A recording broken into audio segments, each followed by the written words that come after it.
Masculinidad y feminidad, expresión de la comunión de personas. Releyendo el segundo relato de la creación, esto es, el texto yavista, debemos preguntarnos si el primer hombre, Adán, en su soledad originaria, viviría el mundo real como don, con actitud conforme a la condición efectiva de quien ha recibido un don, como consta por el relato del capítulo primero. Efectivamente, el segundo relato nos presenta al hombre en el jardín del Edén, Génesis 2:8, pero debemos observar que incluso en esta situación de felicidad originaria, el Creador mismo, Dios Yahvé, y después también el hombre, en vez de subrayar el aspecto del mundo como don subjetivamente beatificante creado para el hombre, ponen de relieve que el hombre está solo.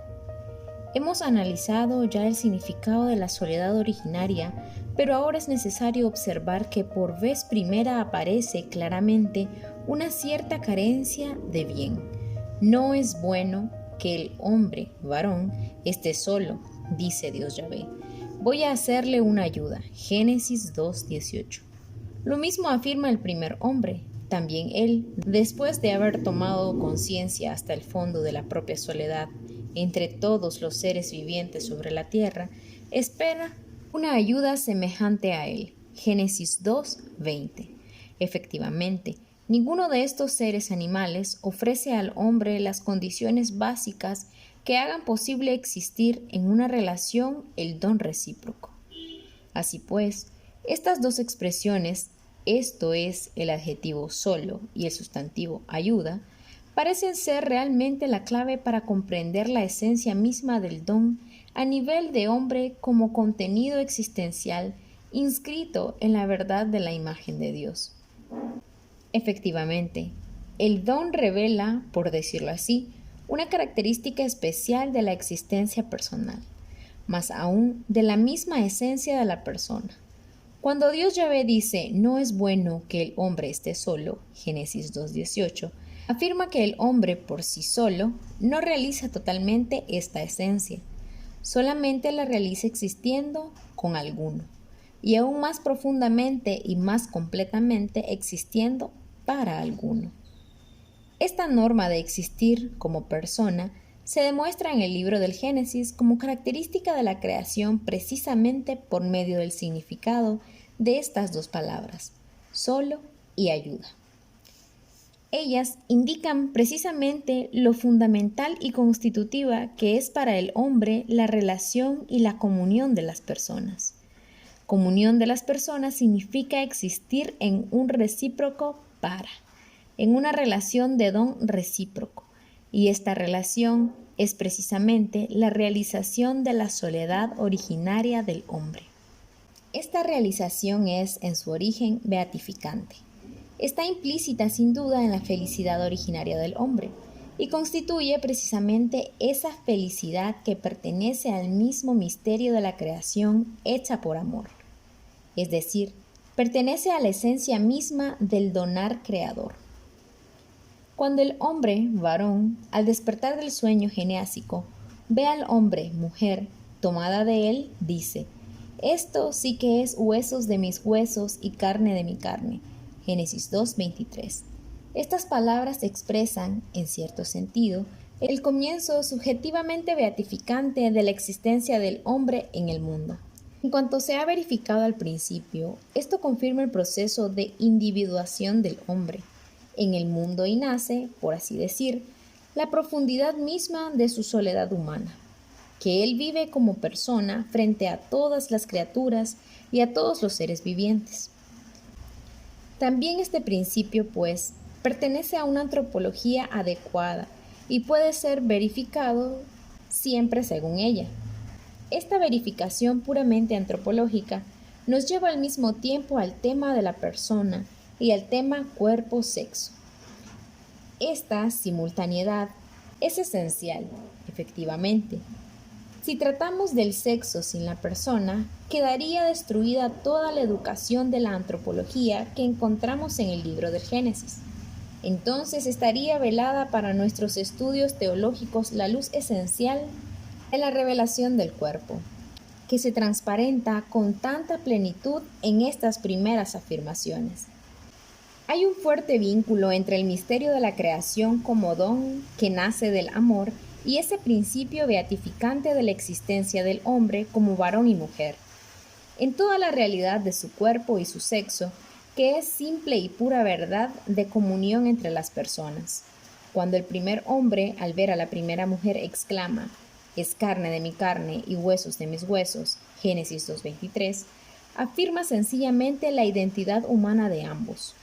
Exclamando así, parece decir: «He aquí un cuerpo que expresa a la persona». Atendiendo a un pasaje precedente del texto ya vista, se puede decir también: «Este cuerpo revela al alma viviente». Tal como fue el hombre, Dios Yahvé alentó vida en él.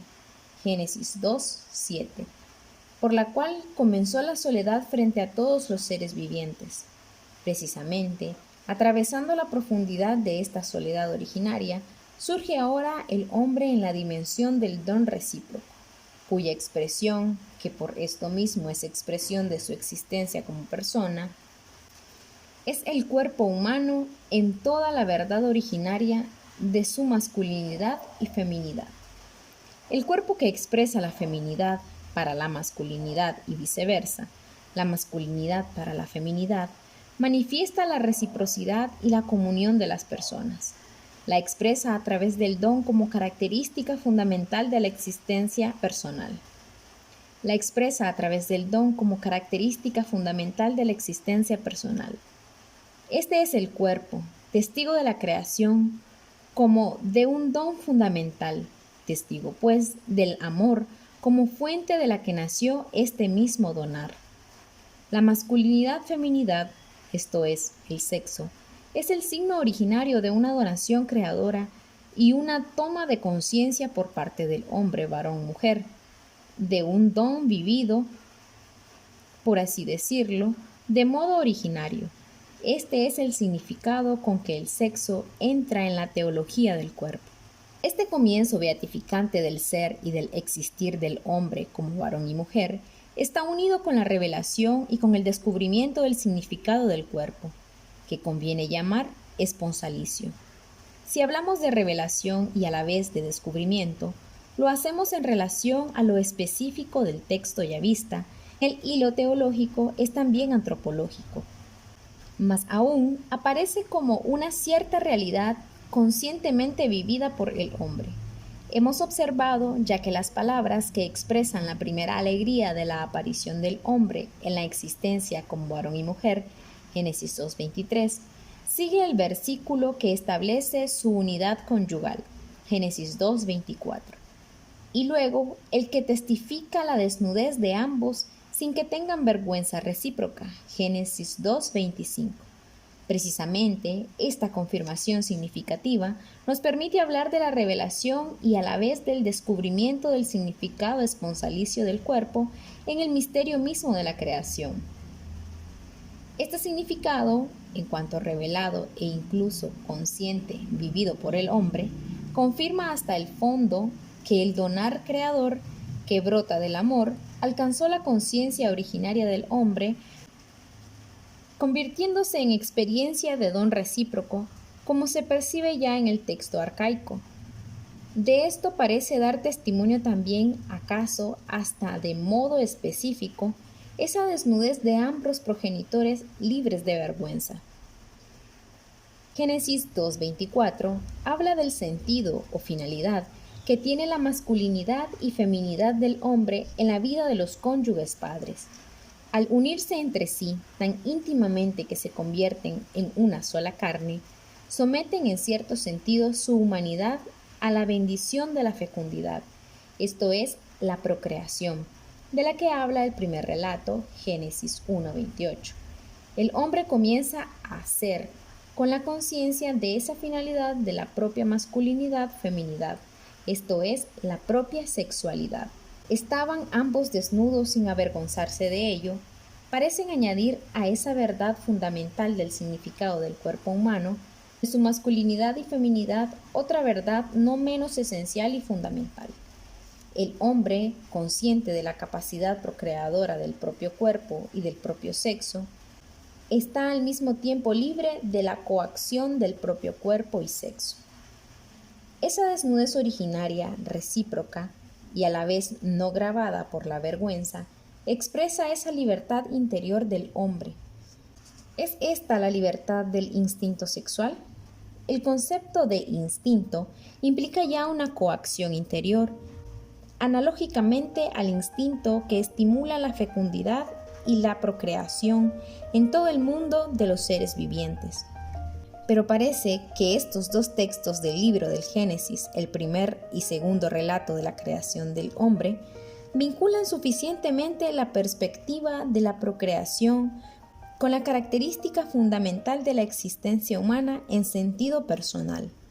En consecuencia, la analogía del cuerpo humano y del sexo en relación al mundo de los animales y a la que podemos llamar analogía de la naturaleza, en los dos relatos, aunque en cada uno de modo diverso, se eleva también en sentido al nivel de imagen de Dios y a nivel de persona y de comunión entre las personas.